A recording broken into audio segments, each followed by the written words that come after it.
عرصہ پہلے کی بات ہے جب دریا کے کنارے ایک چھوٹا سا گاؤں آباد تھا۔ مٹی کی جھونپڑیاں، تنگ گلیاں اور ہر وقت دریا کی لہروں کی مدھم آواز پورے ماحول میں سکون گھول دیتی تھی۔ اسی گاؤں میں ایک لڑکا رہتا تھا جس کا نام یوسف تھا۔ اس کے ماں باپ ایک بیماری میں اس دنیا سے رخصت ہو گئے تھے جب یوسف کی عمر صرف 5 سال تھی۔ اب یوسف اپنے دادا کریم دین کے سہارے زندہ تھا۔ دادا بہت بوڑھے ہو چکے تھے، کمر جھک گئی تھی، ہاتھ کانپتے تھے اور آنکھوں کی روشنی بھی کم ہو چکی تھی، مگر دل اب بھی جوان تھا اور زبان پر ہمیشہ اللہ کا شکر رہتا تھا۔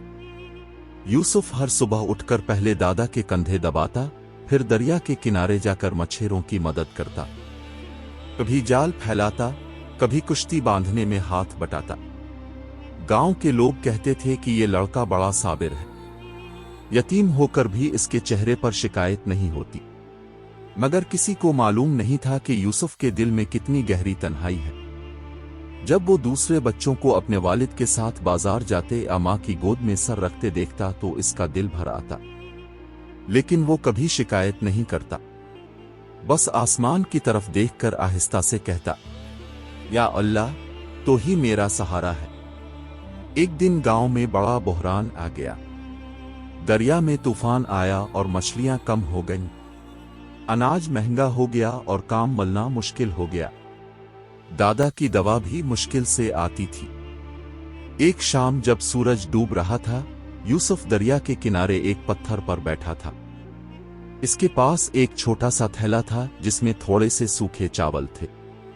وہ آدھے دادا کے لیے بچا رہا تھا اور آدھے خود کھانے والا تھا کہ اچانک ایک مسافر اس کے پاس آیا۔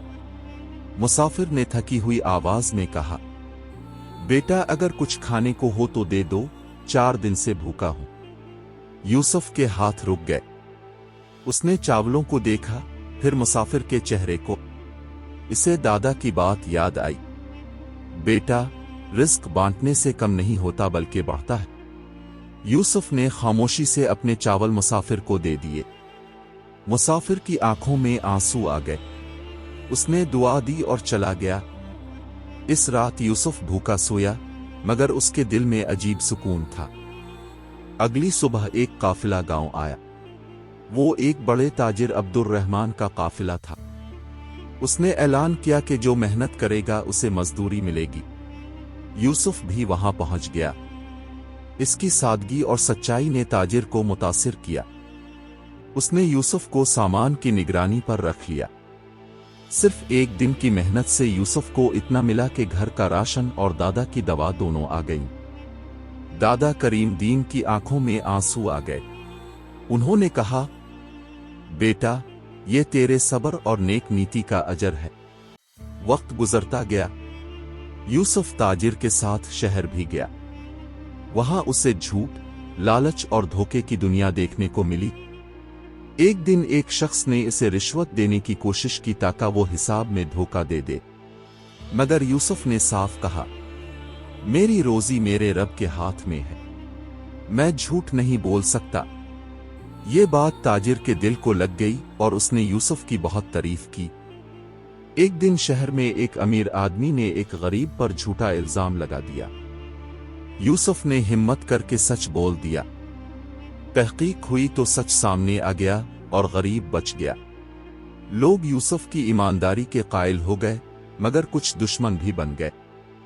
کچھ عرصے بعد یوسف کو ایک خطرناک علاقے میں صلح کرانے کے لیے بھیجا گیا جہاں سردار ظلم کرتے تھے۔ انہوں نے یوسف کو دھمکایا اور کہا کہ وہ ان کی سازش میں شامل ہو جائے۔ یوسف نے انکار کر دیا۔ اسے قید کر دیا گیا۔ رات کے اندھیرے میں ایک نوجوان آیا اور اس نے یوسف کو آزاد کر دیا۔ اس نے کہا، میں بھی کبھی یتیم تھا، تمہاری بات نے میرا دل بدل دیا ہے۔ یوسف شہر واپس آیا تو لوگ اس کی عزت کرنے لگے۔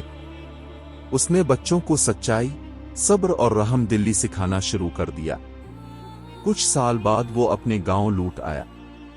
دادا کریم دین نے اسے گلے لگا لیا، مگر چند دن بعد دادا اس دنیا سے رخصت ہو گئے۔ یوسف اکیلا رہ گیا مگر اس نے ہمت نہیں ہاری۔ اس نے گاؤں کے بچوں کو تعلیم دینا شروع کر دی۔